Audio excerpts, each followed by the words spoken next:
Welcome to the Divorce Podcast, where we explore all aspects of ending relationships, separation, and parenting apart. If your marriage or partnership has ended, or you have friends and family who are separating, this podcast is for you. I'm Kate Daly, a relationship counsellor, divorce specialist, and co-founder of Amicable, the online legal service for separating couples. In each episode, we look at relationships and separation from different angles, including the emotional, legal, and social.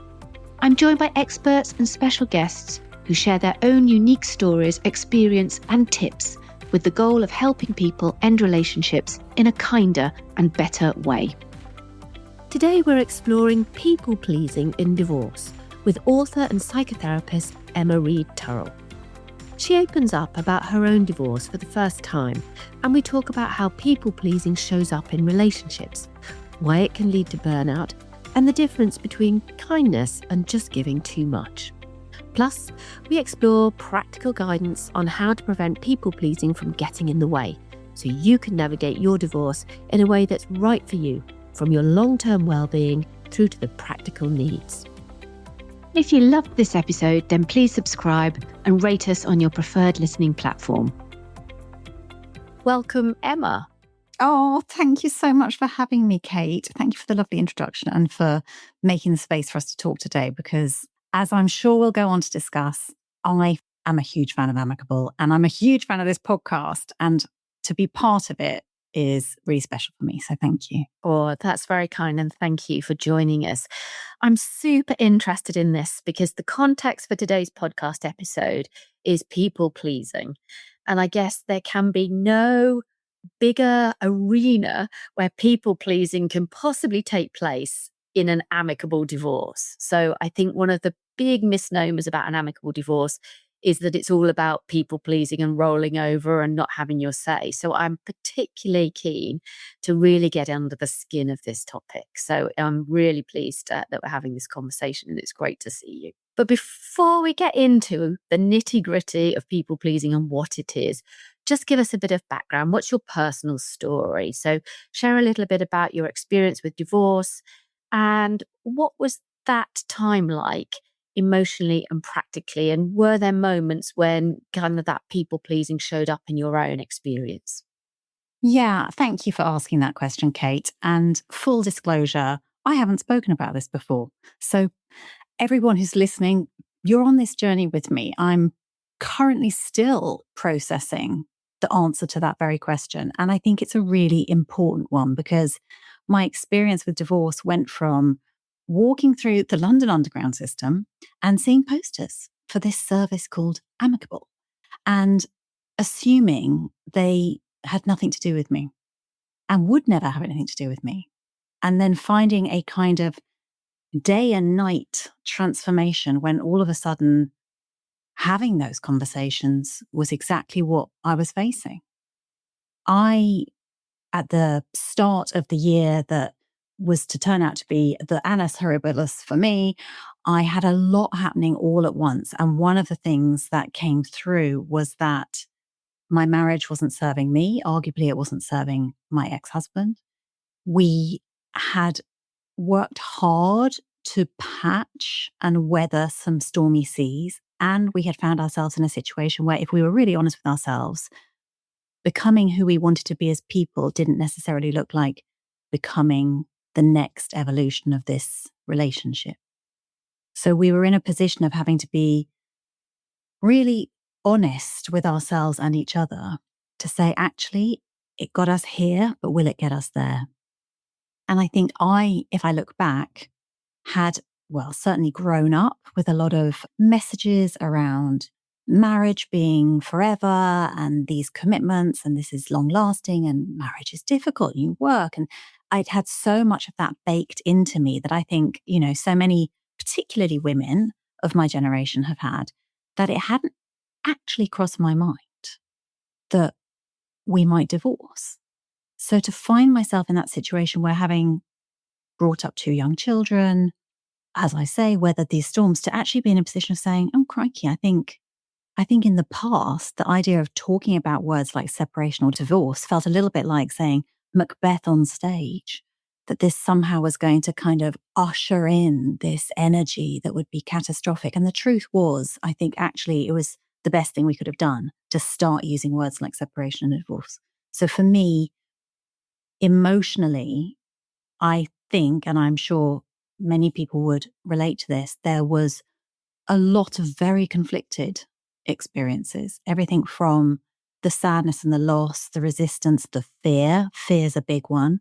And if I'm honest, those glimmers of hope of what life might look like on the other side. As I say, I haven't fully processed it yet. Will I ever? I don't know. But that's what I'm doing live right now by having these conversations with you and with myself.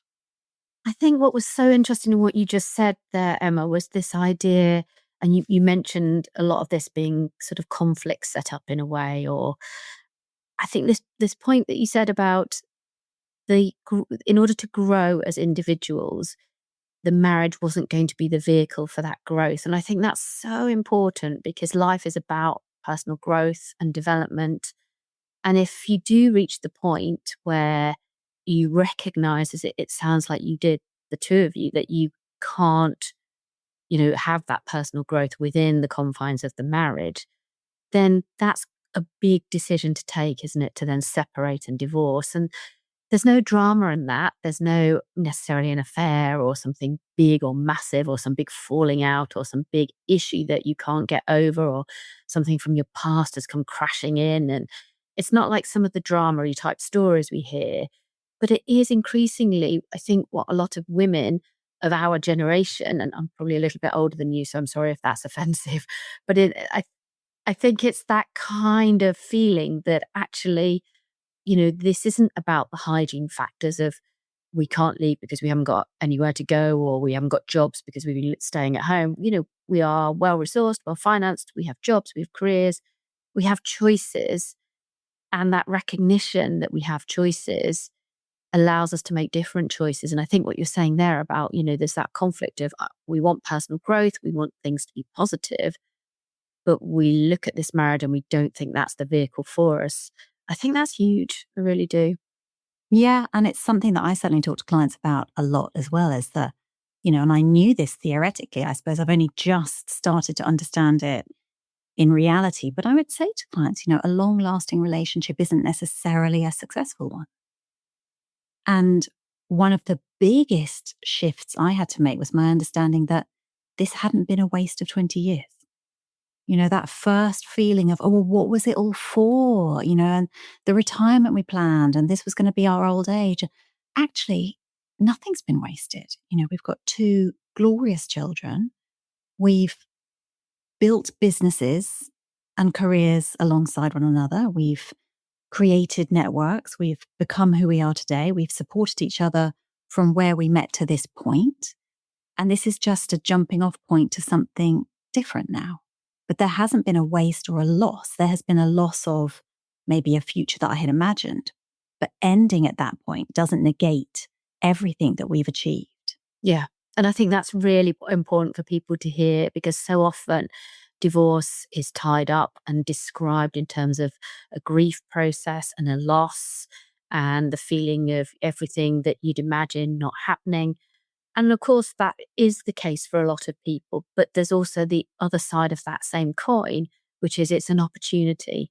And it is a sense of creating a new or different ending and a different goal and a different place where you might end up. And like you say, from a psychological perspective, I don't do regret. It feels like the most wasted of all emotions. There's lots of other negative emotions, perhaps, that I would subscribe to or think have a benefit, but regret seems one that I just cannot get my head around. So like you say, all roads lead to here. You are who you are. You have the skills, the strengths, the competencies because of that partnership. And that's put you in a position where you can move on to something different. And it might not be what you've planned. There might be grief associated with it, but it's not an ending. It's a new beginning and a new possibility. Absolutely. And, I certainly talk to clients about these words, opportunity cost, which sounds very transactional, doesn't it, when we're thinking about love and relationships? But really, it comes down to that idea of what life are you not living by continuing to live this life? It isn't that this is it or nothing. It's there are as you said, there is a life in which, certainly in my case, I can see, we're no longer holding each other hostage to a contract that we made wholeheartedly 20 years ago. Well, I'm not who I was 20 years ago. I'm not who I will be in 20 years. And it's been really important for me, I think, to recognize that the goal here isn't to go back to being who I was, for us to go back to being who we were. The goal here is for us to develop and grow and evolve. And at the point at which I think it was more respectful to say, and that feels like the end of the road for this iteration of the family, because of course we're still a family, we still have children. We need a new iteration of the family that, as I say, doesn't hold us to a set of self-awareness limitations that belonged, to 2 decades ago. And that actually for me feels more ethical and more loving than to continue to spin our wheels and wonder why what worked then doesn't work anymore. There's very little about my life that looks the way it did when I was 25. Absolutely. And it feels like a very honourable thing to do for your children as well. We hear so often, don't we, this, oh, we're staying together for the children, or until the children do this, or the children get to this stage. But like you say, what kids really need are two happy and fulfilled parents. And if you can find that happiness, that fulfillment, that growth outside of your partnership, then that's potentially a better outcome for the children who need you to be strong role models, rather than people who are prepared to compromise, be disrespectful within a relationship that's making them unhappy. So yeah, I love the way you 100%. frame that.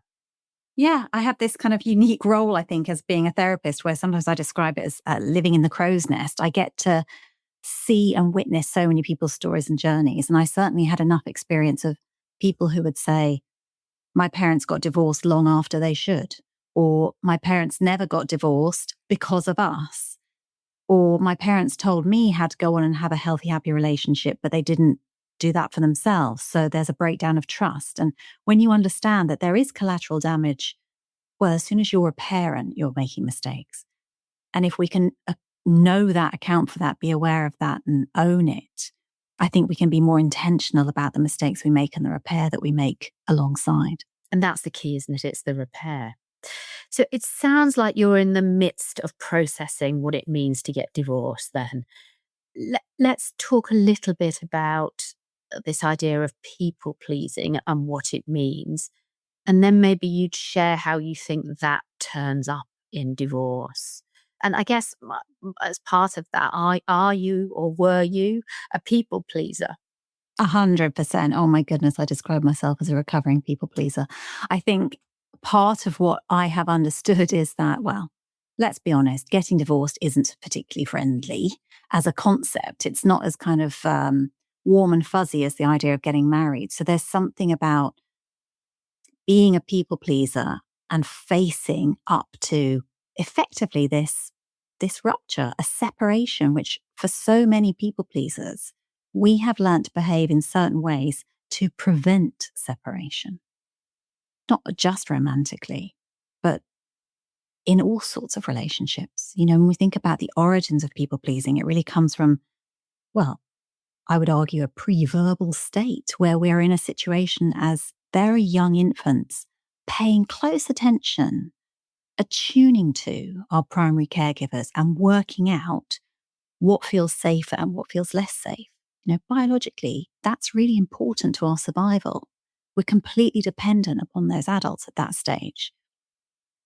Then things can kind of take a slightly different tack. Maybe we start to see that actually this is really pleasing. And so we get good at it, whether that's by being, the classical good girl, or whether that's by being high achieving, or whether that's being quiet, or whether that's being entertaining.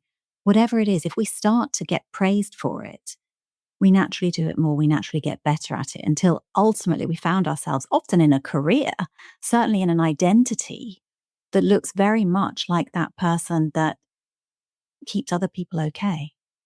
And sometimes we get to a point in life where we notice that we are saying yes to other people at a great cost to ourselves.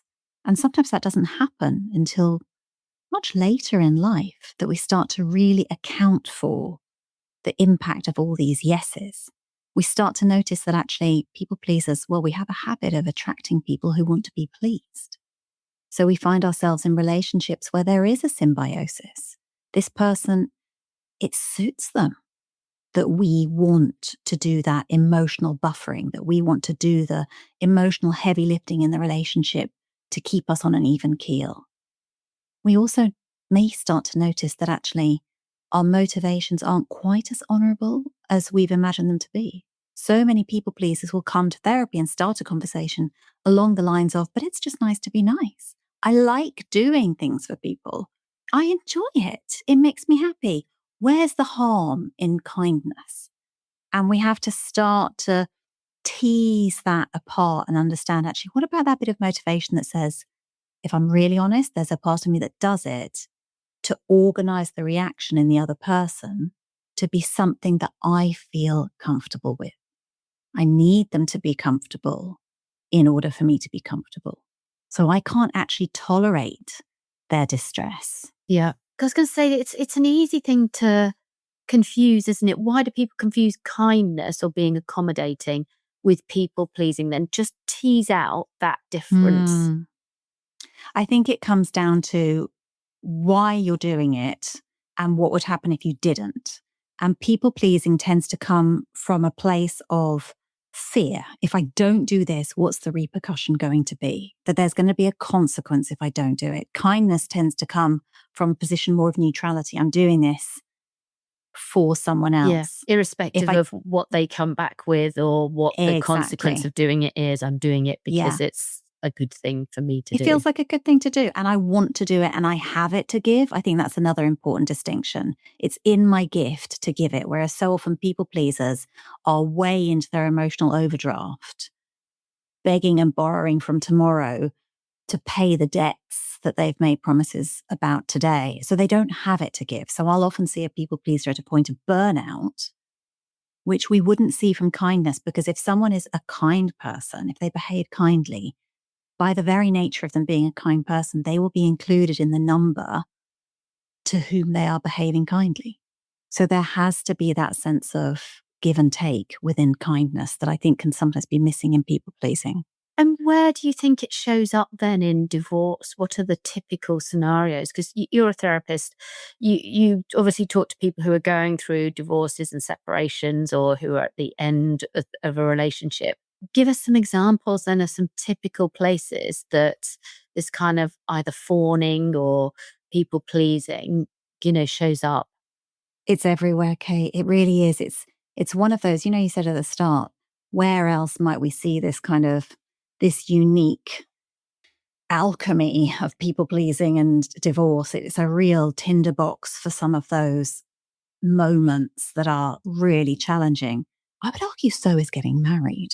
It's for similar reasons. There's something about the extended family, the commitments, the obligations, that sense of duty. So when I think about clients that I work with through a process of divorce, it's these echoes of their past that come crashing into their present as well. What was their parents' relationship like? What did they learn marriage to be? A little like I was saying. What is it that they expected of themselves? Have they failed themselves? Have they failed others? Are they now displeasing parents who may or may not even be alive anymore? That's the very nature of that kind of pressure. It stays with us. If there are children involved, it's the obvious place where we feel that on some level we're now disadvantaging our children. Our children are now from a broken home, and we've all read enough about that to know what that means. This is going to be very displeasing to disrupt their routine, to introduce this change. Often, well, is there a good time? I know there are different upsides and downsides at different times, but there's always going to be an impact. And if we're people pleasers, what we've learned more than anything is do not have an impact. If anything, become invisible in situations where there might be some negotiation. Well, now, if you're getting divorced, you're being asked to be very present in the negotiations. Maybe you feel guilty about being the person to end the relationship.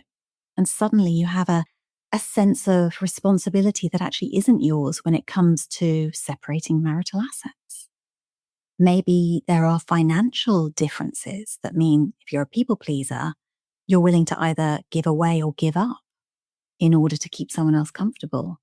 Maybe there are these fawning instincts, fawning meaning that sense of what our nervous system does. We know it has a fight or flight response, but it can also have a fawn response. And that fawn response is when we kind of go floppy in the face of threat, perceived or real.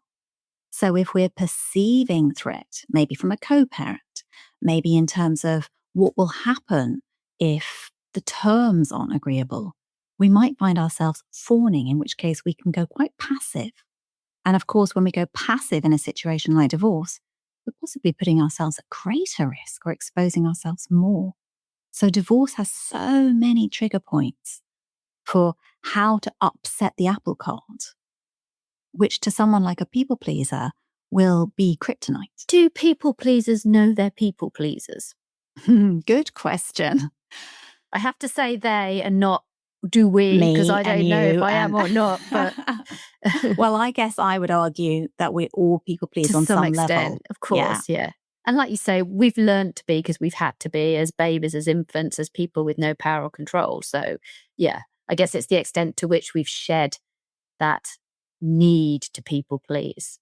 That's right. I think it's to the extent to which we've updated the adaptation. So I see it as an adaptation. Nicer way of putting it. And as with all things, these adaptations, maybe when we were growing up, we lived in one area and we required a certain set of behaviors. And maybe we live in another area as an adult and behaving differently is appropriate. That's just updating adaptations. It's just a behavioral update in the same way people pleasing can be seen as a behavioral update we can make. But I think there's something really important about the level of awareness we have, because so many people pleasers run a script of denial. This idea of, no, I think it's actually just the right thing to do, or that's just who I am.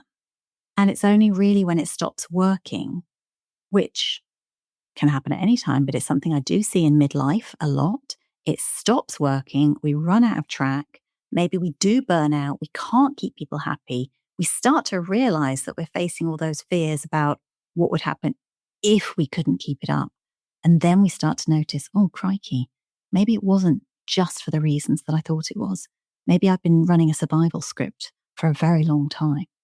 And what does it look like then when people pleasing stops working? What are people confronted with? And what kind of emotional journey are they going through at that point? Sometimes I see there be a kind of event in their life that really triggers this moment of, will I carry on the way I was, or is there something that needs to be different? So it could be that somebody, for example, they have a baby, and in their relationship, it worked fine with the division of labor or otherwise that they had in place. They have a baby, it doesn't work anymore. There's someone else to please. Maybe it's that something changes and they have a crisis in their life. They might have a loved one who needs their support. They might go through a health experience of their own that means that on some level they have to give themselves some attention. And then they notice, wow, when I start to give myself attention, the wheels start to fall off in my relationship. Or they notice that they had hoped that they could do enough, that they could be pleasing enough, that they would effect some kind of change in their partner. And of course, what they notice is the more they do, the more they enable their partner to remain the same. So I think sometimes there is an event, sometimes it's a life stage. I certainly think for me, when I entered perimenopause, I started to notice feelings I just hadn't experienced before. Waves of anxiety, exhaustion, periods of kind of emotional instability that were actually quite unfamiliar to me.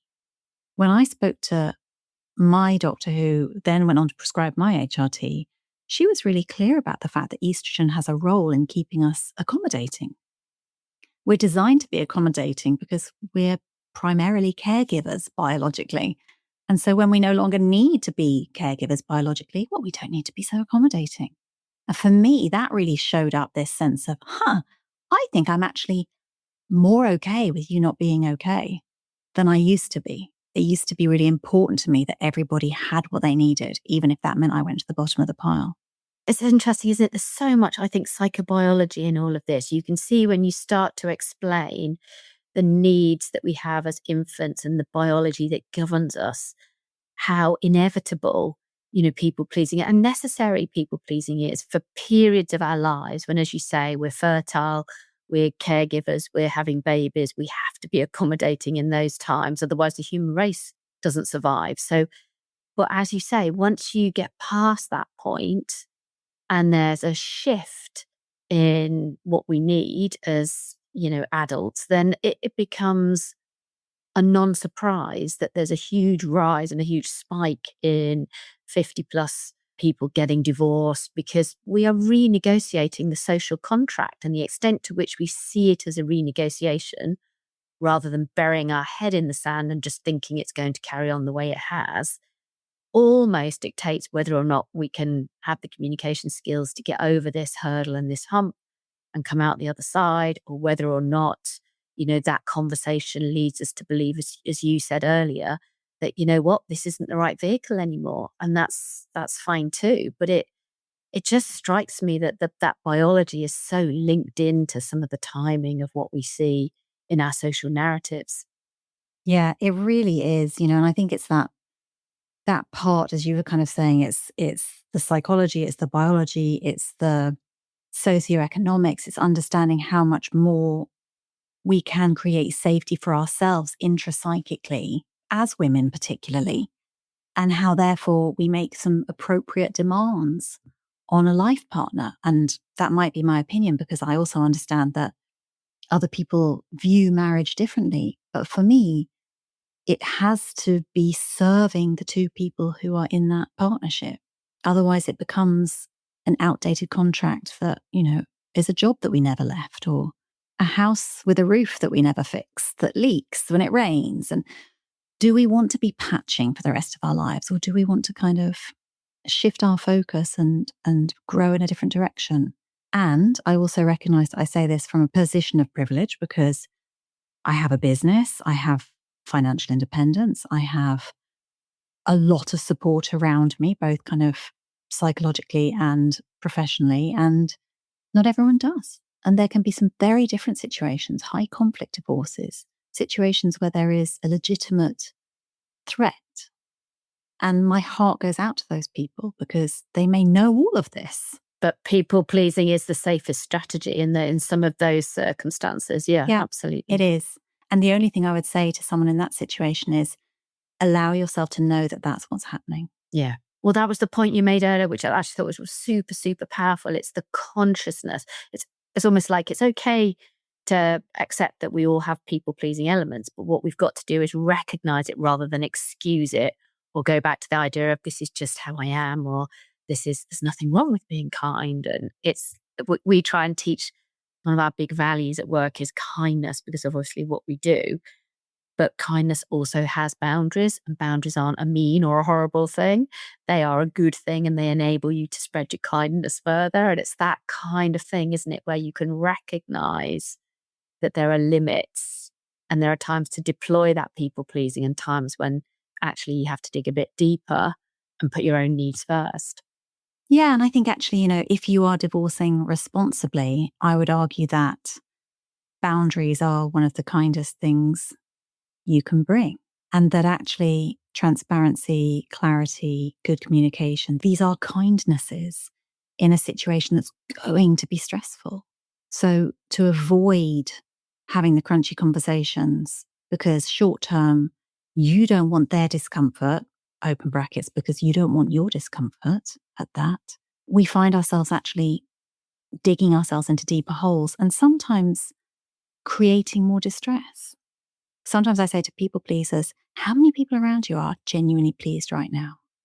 Are you getting it right every time?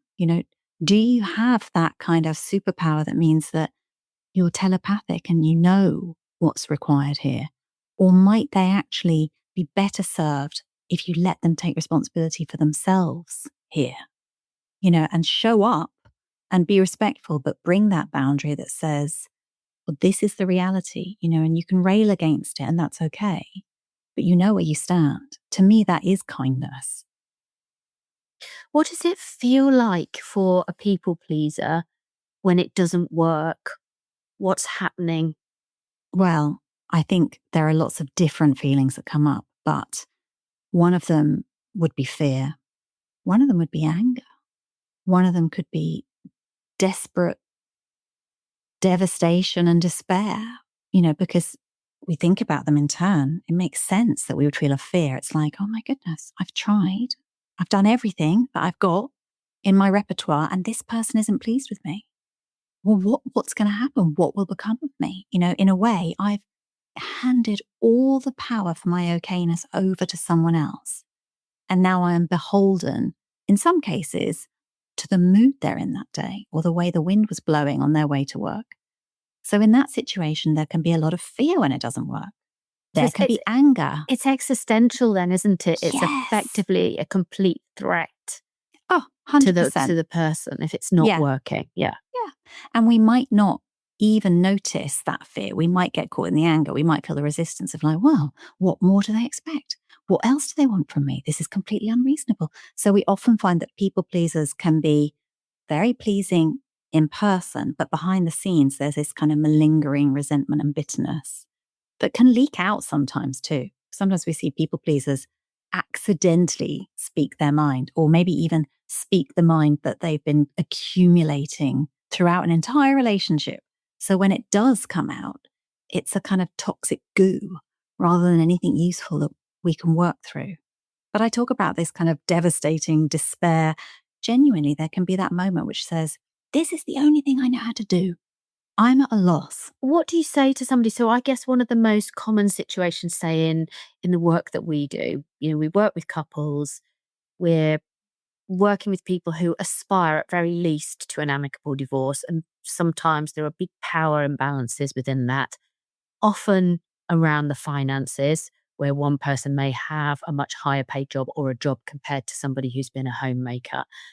And therefore, in those financial negotiations, it can be very evident that somebody is people pleasing because they feel on the back foot, they fear abandonment, they got no money to fight this case if it goes away from being amicable. So they feel this is the only opportunity they've got to try and negotiate something.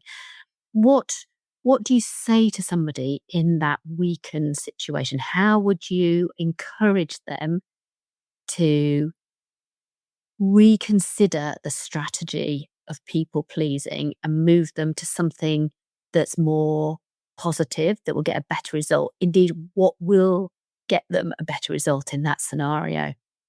Yeah. And it's so difficult, isn't it? Because we really understand why they're doing it. This is one of, as we're told, the top 3 most stressful situations you'll go through. When we are in a high stress situation, it would be completely unreasonable to expect our nervous system to suddenly do something different. So the first thing I think I would do is just acknowledge that in this type of situation, you're absolutely going to go to your tried and tested first. Of course you are. If you can resolve this in a people-pleasing way, your nervous system will feel reassured that you actually stand the greatest chance of survival here. And it does come down to that sense of survival. Our brains aren't too interested about whether we're happy or not. They're really only interested if we're going to see another day. So in that moment, I might be saying, this is to be expected. We aren't our most objective, rational selves when we're highly stressed. I think I might also encourage someone to start a dialogue between their future self and their present self, to get a kind of conversation going that says, short term, this is what feels most important. This is the priority to you. Let's talk to your future self. What will she be really pleased that present self spotted? And I would even tap into some of the duty that's often underlying a people pleaser, some of that good behavior. And I would talk to them about discipline. And I would say, do you know what? There's a definition of discipline, which is knowing the difference between what you want now and what you want most. And in this situation, what you want now might be to get off this call with your ex-partner, to get it done, to get the signed paperwork, to put it behind you, to move on. That's what you want now. What do you want most? Because in the same way as if I want most to kind of, launch my new year with a healthy body, it might include getting up early and going out for a run. Even if what I want now is to kind of stay up late and catch up on some reality TV, the discipline is the same. If I want most to be in a situation where I'm financially secure, where I have opportunity, where I have access to opportunity, where I feel peace, and actually the goals could be different person to person, but knowing what those goals are, is that something to aim for instead? Is that a star to sail by rather than that? What is it that my body, and to be quite honest, an archaic nervous system is telling me I want now? Interesting.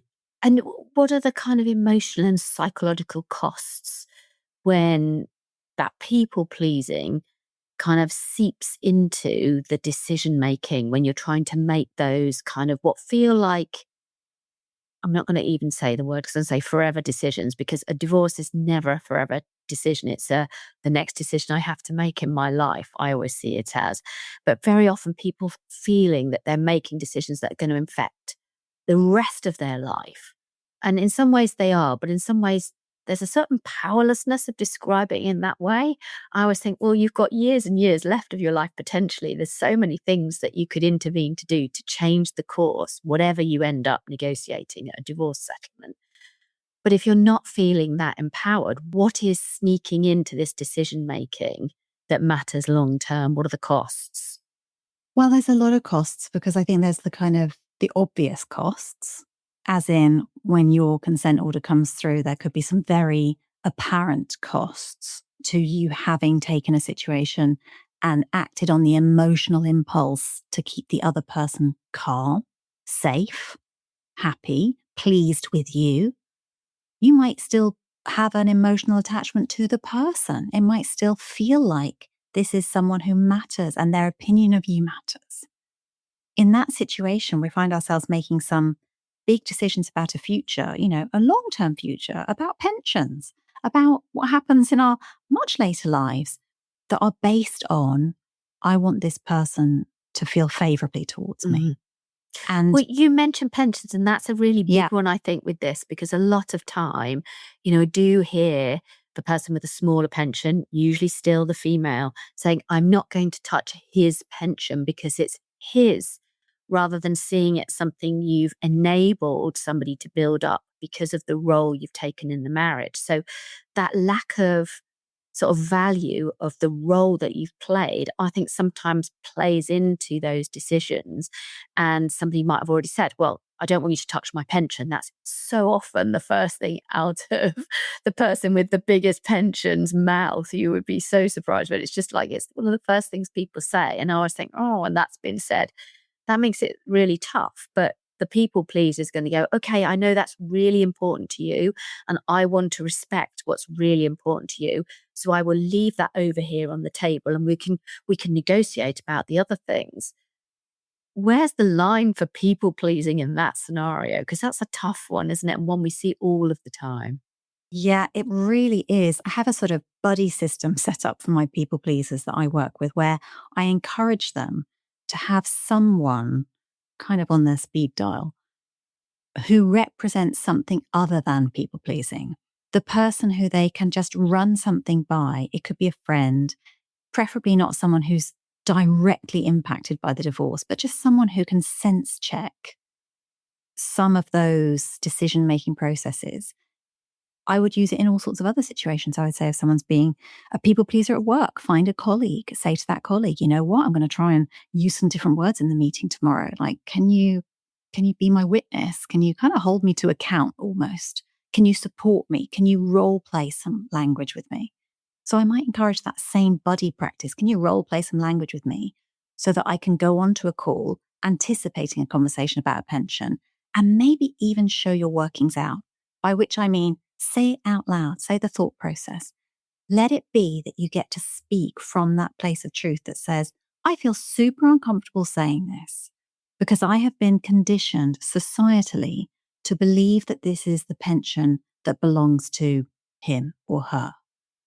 I also know that that is not accurate and that there are big implications for me complying with some outdated patriarchal societal messaging. So I am saying on this call today, I'm going to need some support, whether that's a lawyer, whether that's a gorgeous person at Amicable. I'm going to need some support to really advocate for myself in this. This is not going to be my strong suit. Label it, call it, say it out loud, point at it. Then it becomes a power, not a weakness, not something you have to hide. I really like that. That's brilliant. Right, Emma, in just a minute, I'm going to ask you to share your best advice on how to gently move away from people pleasing. But just before we do, if this episode has given you a bit of clarity or comfort or just a tip that's made things feel a little bit more manageable, then please make sure to follow the Divorce Podcast on your favourite podcast app. Each week, we're here with expert advice and real support to help you through separation one step at a time. Okay, then, Emma, some final tips then. What would you say to anyone listening to take away from this episode? How can we move away from people pleasing? Well, there we go. I've written a book about it. So clearly there's Read more your than a book, couple of tip tips. one. Read Yes. the book, tip one. Yep. Tip two, I think it's about recognizing that you are not helping if you're people pleasing. That if you are people pleasing, you're part of the problem. And that is not meant to sound critical or judgmental. It's meant to liberate you. Because the part of you that has got caught up in people pleasing genuinely wants people to be happy. If I can ask you to take a leap of faith and imagine that actually you're not achieving that, you're not doing this service that you imagine you're doing, it might give you just enough wiggle room to try something else. So let's say you do have children. Pleasing your children or pleasing a co-parent is not necessarily role modeling to them how you would want them to live their lives. Stay focused on those moments of noticing where you might be asking someone to do as you say, not as you do. And get curious about whether or not you might actually be doing more harm than good by using some of the behaviors that have kept you feeling safe. If you are willing to take that leap of faith and you're willing to contemplate this idea that there is harm as well as intention, positive intention, I'm going to encourage you to add yourself to the list of people that you prioritize. Just add yourself into that group. Let yourself exist as a kind of a member, paid up member with a seat at the table, and start to ask yourself more about how you feel. 3 killer questions I'll give every people pleaser. How do you feel? If you can name that, so what do you need? And if you can name that, and how can you get it or give it to yourself? The more you can start to create a dialogue with yourself about what you need, how you feel, how you can get it or give it to yourself, the more you'll be able to create a sustaining bedrock of self-esteem that's going to allow you to weather other people's bad moods. And if the wind blows them in the wrong way that day, it means you're going to be able to stay grounded through whatever's ahead. And you're also going to be able to stay grounded for whoever you care about in your life. So see if you can get curious about your motivations. See if you can start to ask yourself what you want and need, and see it as an act of generosity. It's an act of kindness. Where can people find out more about you? So I have Instagram at Emma Reed Turrell. So I do a lot of posts there right now about people pleasing and joy lists. There's the books, and then there's the podcast Dial Emma. So if you want to hear, there's a great episode with someone called Kate from Amicable on Dial Emma, as well as many other conversations that might be useful. So find me, engage in whichever way suits you. Brilliant. And we'll put all the links to those various platforms and the books, of course, in the show notes for this episode too. Don't forget, if you're looking for separation or co-parenting support, you can visit amicable.co.uk, where you can explore all of our resources, or you can book a free advice consultation. I'm on LinkedIn. You can find me there if you want to hear about what we're up to at Amicable and new podcast episodes. You can subscribe for updates by visiting thedivorcepodcast.com, or of course, you can find us on your favourite listening platforms. Finally, don't forget, we'd love to hear how we can help further. So please share your ideas or questions about divorce, separation, or co-parenting with us at hello@amicable.co.uk. Thank you, Emma. It's been an absolute joy talking to you. And thank you, everyone, for listening.